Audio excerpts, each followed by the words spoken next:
घर का काम करते हुए आपके काम बनते कम बिगड़ते ज्यादा है तो ये वीडियो आपको एंड तक जरूर देखना चाहिए। यहाँ पे बताने वाली हूँ आपको कुछ ऐसे स्पेशल हैक जिन्हें देखने के बाद आपके काम बनेंगे ना कि काम बिगड़ेंगे, और ऐसे स्पेशल हैक भी आपको बताऊंगी जिससे जो आपके काम का टाइम है वो आधा हो जाएगा।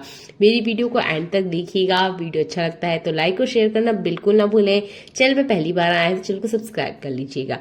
पहला यूजफुल टिप आटे से जुड़ा हुआ है। बहुत बार ऐसा होता है हमारा कंटेनर पूरी तरीके से फिल हम कर लेते हैं, इसके बाद भी हमें ध्यान आता है कि हमें इसमें आटा चलनी भी रखनी है। अब ये रखे कैसे, क्योंकि जो आटे का कंटेनर है वो तो हमने पूरा फिल कर लिया है।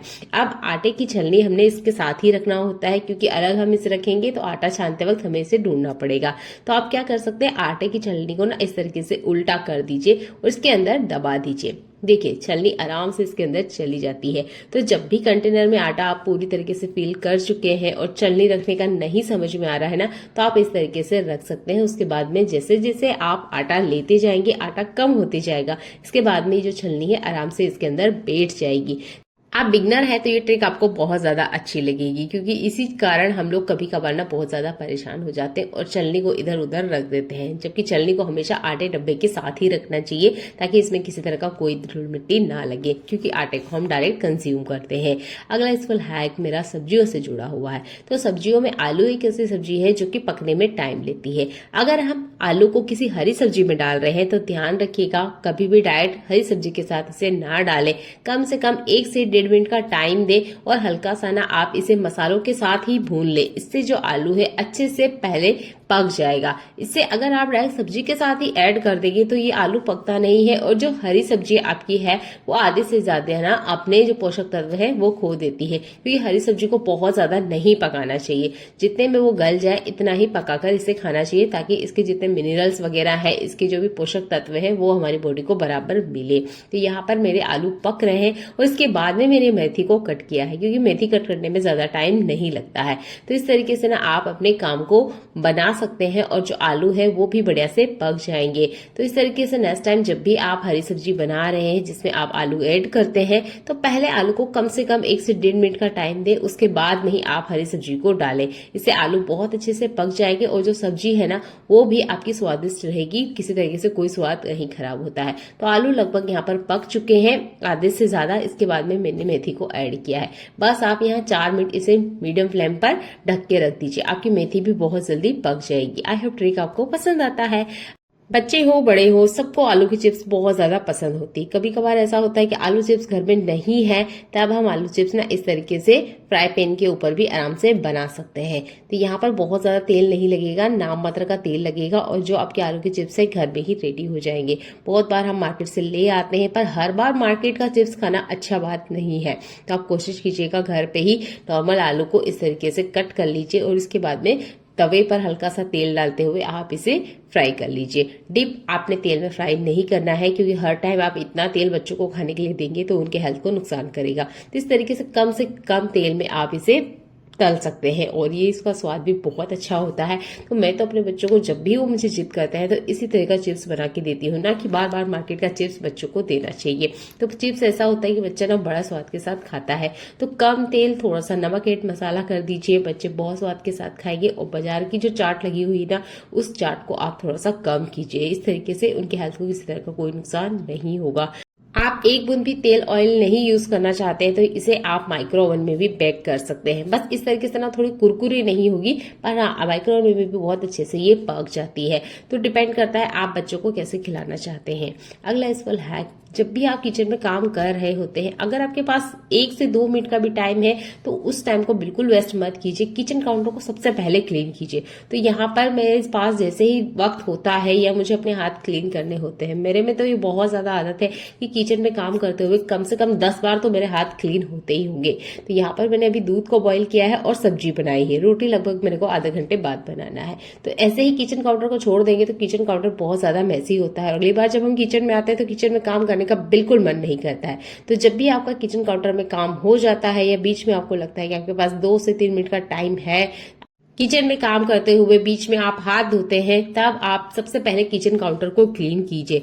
आप क्लीन करते होंगे तब आप कोशिश कीजिए कि किचन सिंक में जितने बर्तन है कम से कम 2 से 3 बर्तन है तो भी उन्हें हैंड टू हैंड क्लीन कर ले, क्योंकि जब हम हमारे हाथों को क्लीन करते हैं ना तो हमारे हाथों को नॉर्मल ऐसे तो पानी से नहीं क्लीन कर लेते हैं, स्पेशल हैंड वॉश का यूज करते हैं। तो हैंड वॉश तो मुझे करना ही है, किचन काउंटर को भी मैंने क्लीन करना है। तो यहाँ पर मैंने हाथों हाथी जो 2-3 बर्तन रखे हुए हैं इनको भी क्लीन कर दिया है। ये छोटी छोटी सी आदतें हैं, अगर आप इसे अपनाते हैं तो आपका किचन हमेशा क्लीन रहेगा। किचन काउंटर और किचन सिंक जितना खाली रहेगा उतना आपका किचन में काम करने का मन करेगा। जितने यहाँ पर आप चीजें रखेंगे, जितने बर्तन आप एक्स्ट्रा इसके ऊपर रखेंगे, उतना ही किचन में काम करने का सच्ची में मन बिल्कुल नहीं करता है। तो कोशिश कीजिए इस तरीके से जब भी आप किचन में काम करते हुए बीच में हाथ क्लीन कर रहे हैं, छोटे छोटे बर्तनों को आप छोटे छोटे पार्ट में क्लीन करते रहे। आई होप ये ट्रिक आपको पसंद आता है। तो यहाँ पर खाना बनाते हुए बीच में मैंने हाथों को क्लीन किया है। अब मैंने फिर से सब्जी को पलटना है। तो इस तरीके से ना आप ये काम कर सकते हैं और यकीन मानिए आप इन आदतों को अपनाते हैं ना तो आप अपने लिए बहुत सारा टाइम निकाल पाएंगे। अलग से फिर से आपको क्लीनिंग के लिए नहीं बैठना होगा। छोटे छोटे पार्ट में अपने काम को डिवाइड कर लीजिए, बहुत आपको टाइम भी मिलेगा और आप बहुत ज्यादा रिलैक्सिंग फील करेंगे। अगर आपको ऐसा लगता है कि मैं ही अकेले किचन में काम करती हूँ, 3-3 4-4 घंटे मुझे हो जाते हैं, तो यकीन मानिए 10-10 मिनट का टाइम निकालते हुए आप अपने किचन को इस तरीके से बढ़िया से क्लीन और ऑर्गेनाइज करके रख सकते हैं। देख लेते हैं आज का अगला यूजफुल हैक। तो बहुत बार ऐसा होता है कि हमारे किचन में ना हम बार बार बर्तन लिक्विड लेकर आते रहते हैं। तो देखिए आप एक साथ अगर ये 5 लीटर या 2 लीटर या 1 लीटर का इस तरह का पैकेट ले आते हैं तो ये सबसे बेस्ट है, क्योंकि जब बार बार हम बोतल लेकर आते हैं तो हमें ना जितना लिक्विड पे पैसा खर्च नहीं करते उससे ज्यादा इस बोतल पे पैसा खर्च कर देते हैं। तो ये जो एक बोतल है ये सिर्फ 700 ml की है और ये जो पूरा पैकेट है ये 1 लीटर का है। प्राइस में बहुत ज्यादा फर्क नहीं है, 30 रुपए का फर्क है। तो आप सोच सकते हैं कि हम 30 रुपया ज्यादा देकर पूरा 1 लीटर का पैकेट ले आए हैं। तो यहाँ पर मुझे 250 ml लिक्विड ज्यादा मिला है। तो मैं हमेशा ना पूरा पैकेट लाने की कोशिश करती हूँ बजाय इस तरह की बोतल का। तो यहाँ पर मैं आपको सिर्फ 100 ग्राम लिक्विड से पूरा बोतल फिलअप करके बताने वाली हूँ और इस पैकेट को लगभग मैं 3 महीना चलाती हूँ। कैसे? तो ये ट्रिक आपको जरूर जाननी चाहिए, क्योंकि इसे अपनाने के बाद आपके बहुत सारे पैसों की बचत होने वाली है। तो यहाँ पर मैंने लिया है लगभग 100 ग्राम के आसपास बर्तन लिक्विड। इतना ही हमने लेना है व्हाइट विनेगर, जिसे व्हाइट सिरका भी कहते हैं, चाइनीज खाने में यूज होता है। तो इतना ही लेना है जितना कि आपने यहाँ पर बर्तन लिक्विड लिया है। अगर आप ज्यादा क्वांटिटी में बना रहे हो तो आप यहाँ पर ज्यादा भी ले सकते हो। यहाँ पर 100 ग्राम लिक्विड से ही हम पूरी बोतल को रिफिल कर लेंगे और बर्तन धोने के तरीके में और इसके जो पावर में किसी तरीके से कोई फर्क आपको जरा सा भी नजर नहीं आएगा। तीसरा इंग्रेडिएंट जो हमने लिया है वो है नमक। ये पाउडर फॉर्म में है, डायरेक्ट हम इसे डालने जाएंगे इस तरह की बोतल में तो ये फैल जाता है। तो आपने इसे पहले पानी में घोल लीजिए, इसके बाद में आपने बोतल के अंदर डालना है। इससे नमक बिल्कुल भी काउंटर पे नहीं फैलेगा।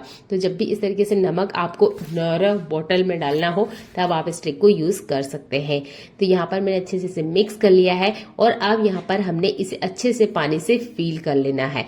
बर्तन को क्लीन करने के लिए जितने इंग्रेडिएंट हमने इसमें ऐड करना था वो सारे हमने ऐड कर लिए हैं। नमक है, विनेगर है और बर्तन लिक्विड है। बस पानी ऐड करते हुए अच्छे से इसे मिक्स कर लेना है। अगर आपको लगता है कि ये फिर भी वर्क नहीं कर रहा है तो यहाँ पर आप आधी चम्मच मीठा सोडा भी ऐड कर सकते हैं, जो कि अच्छे से दाग धब्बे को फुला देता है। वैसे भी ये जो ट्रिक है 100% वर्क करती है, क्योंकि मैं इसी तरीके से अपने बर्तनों को क्लीन करती हूँ और 1 लीटर पाउच को 3 महीने तक चला लेती हूँ। तो आप भी इस ट्रिक को यूज कर सकते हैं। अगला यूजफुल हैक तो बहुत ही ज्यादा काम आने वाला है। देखिए बच्चों को अगर हम ये कहेंगे ना कि हम आलू पराठा बना रहे हैं, मेथी पराठा बना रहे हैं, गोभी पराठा बना रहे हैं, बच्चे 90% यही कहेंगे हमको पराठा नहीं खाना है। आप इससे अच्छा तो पिज्जा ऑर्डर कर दीजिए, हमको पिज्जा खाना है।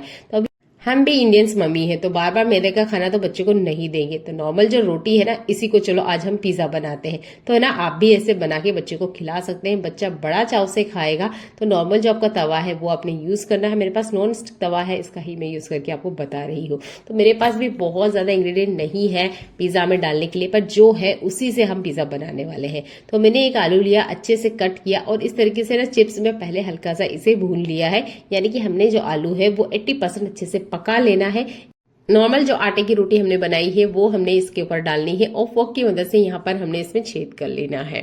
इस तरीके से जब आप छेद करेंगे तो ये ना रोटी की शेप में नहीं आएगी, यानी कि ये फूलेगी नहीं। अगर आप इसमें छेद नहीं करते हैं तो ये रोटी की तरह फूल जाएगी और बच्चे आराम से पहचान जाएंगे कि ये पिज्जा नहीं रोटी ही है। इसके बाद में आपके पास टोमेटो केचप है या पिज्जा सॉस है वो इस पे बेस लगा दीजिए। इसके बाद में जो भी आपके पास टॉपिंग के लिए चीजें हैं, अगर आपके पास शिमला मिर्ची है, जो भी आप ऐड करना चाहते हैं वो चीजें इसके ऊपर डाल सकते हैं। तब मैं बड़ा ही सिंपल सा बना के बता रही हूँ। तो यहाँ पर मैं डाल रही हूँ प्याज को। आपके पास शिमला मिर्ची है तो आप जरूर से ऐड कीजिएगा।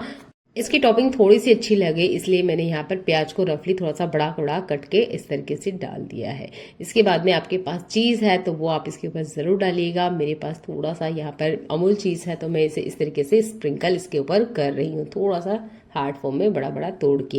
इसके बाद में आप थोड़ा सा पिज़्ज़ा का फ्लेवर देने के लिए यहाँ पर ऑर्गेनो को ऐड कर सकते हैं। ये मेरे पास है, आपके पास नहीं है तो आप इसे स्किप भी कर सकते हैं। थोड़ा सा रेड चिली पाउडर आप इसके ऊपर स्प्रिंकल कर दीजिए, थोड़ा सा नमक स्प्रिंकल कर दीजिए और ये देखिए आपका जो होममेड पिज़्ज़ा है 10 मिनट के अंदर ही बनके रेडी हो गया है। आई होप ट्रिक आपको पसंद आती है, इसे आप अपनाएंगे ज़रूर करके देखिएगा, क्योंकि बार बार बच्चे रोटी खाना पसंद नहीं करते हैं तो रोटी को ना आप इस तरीके से बच्चों को आराम से खिला सकते हैं।